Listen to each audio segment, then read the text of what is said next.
ram sot nel hi khrit him hi avan tak nge him na pan serin sak nel abom si a lalpun sila hung ha kalau lom lu laksia let hey na pun an belin kalau hay del lok laksi o kalal ram a mak nge asil fen rong hai tu trin asil fen hai li ba ai dan sadai thi ngo chen an lu thei ngo kalal ram ku na lu tani si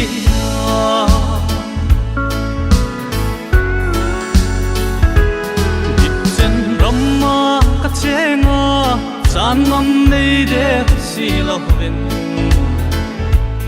lâu na ding le in sang na ka lâu so na lâu na ding re ông no du thu ayang ka sam hai phom kem ram a thei ta no aram sil fe andang ta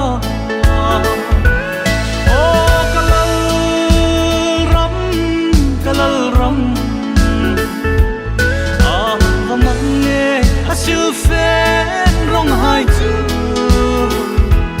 thin asil fen hai li pa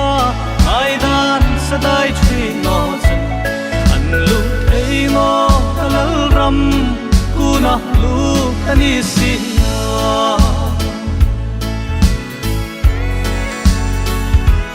savun pen hui kati sa bu koi ro e hui ta i bei tlam thar le uin thar i keng ta no savun ben thar krista sim thara i no chen fa i tling no i thing ta in ngai sang i ang la hom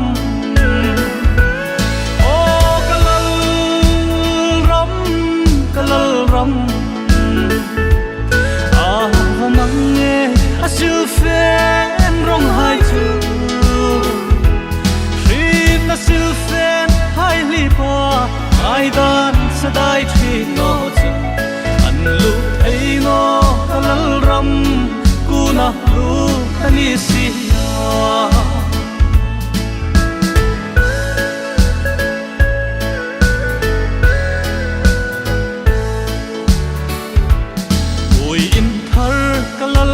sen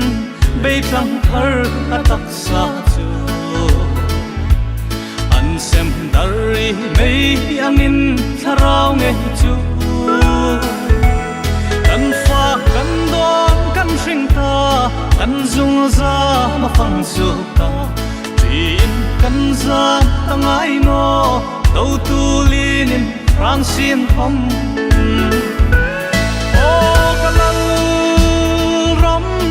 kalal ram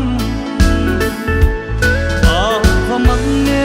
asil fen rong hai tu thin asil fen hai li pa ai dan sadai thi no chen an lu ei no kalal ram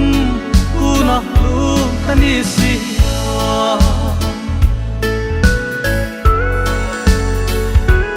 savun peng hui kati sa bu koi ro i hui ta i bei tlang thar le uin thar i keng ta no savun pen thar krista sim thara i no chen fa